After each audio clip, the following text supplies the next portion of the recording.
So I do this every time I do a upper body workout. I can do it with dumbbells or I can do it with cable. In this instance, I did it with cable. So I did the external rotation, the upwards external rotation. I'm just giving these names. I don't know what the exact names are, but these are the movements. I do those quite often until I feel like my rotator cuffs are warmed up, and I do some side raises and front raises to warm up as well.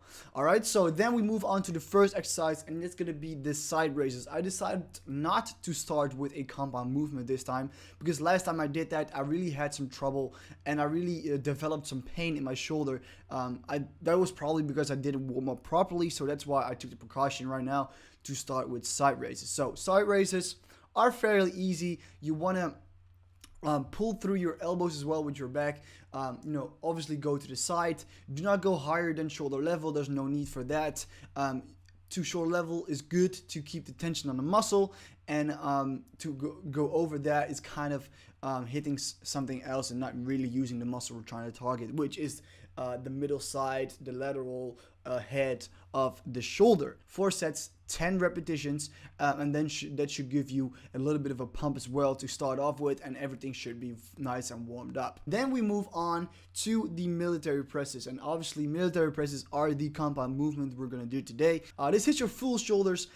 Today I decided to do a 5x5, so 5 sets with 5 reps each. Now I don't do shoulders on its own very often, so I wanted to go really hard today, so that's why I did 5x5, so I can get a little bit higher weight with lower reps. So you want to make sure your core is always activated when doing this exercise. You don't want to be, standing very sloppy. You want to be very, very tight when doing this exercise.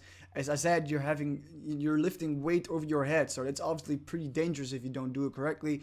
You don't want to have any trouble with your back. You don't want to have any trouble with your arms. So make sure your core is tightened and you place your feet where you have a good balance. I place my hands kind of the grip as wide as my shoulders, a little bit wider. Keep your wrist straight, make sure you push through that, and you can feel it in the shoulders. Then we move on to the next exercise. We're going to be upright rows. Upright rows is something I don't do that often, so I decided to do it today. And let me tell you guys, it feels really, really nice. So you want to get yourself an easy bar. Place your hands on a very, very narrow grip. I felt like when I had a little bit of a wider grip, I had some trouble with my shoulder, so I had a very, very narrow grip. My thumbs on the bar were almost touching. So it's an overhand grip, and you want to make sure you pull through your elbows upwards, right? So you go upright row, you go upwards with through the elbows. You're gonna feel a little bit in the traps, but also just in general in the shoulder area. I did that 3 sets of 12 repetitions. As I said, I don't do it very often, so I wanted to get like a fairly light weight, so I made sure to do it in correct form. Then we move over to 2 of my favorite things to do with shoulders is drop sets.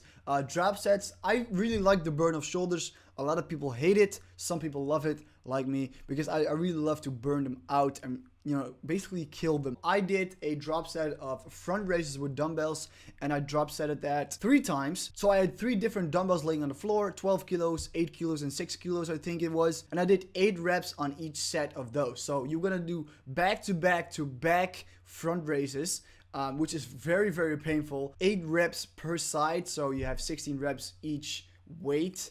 And then you drop it down to the lower weight, and then you drop it down once more to the lowest weight that you're gonna using. When you do that, you want to imagine making a little bit of a triangle with your arms when you go up. So you want to go up and go a little bit to the middle, so you make like a triangle shape with your hand, and with your other hand you're obviously gonna make the other triangle side. But that way you're gonna feel it the most in the front delt. All right, and then we do the same thing with that.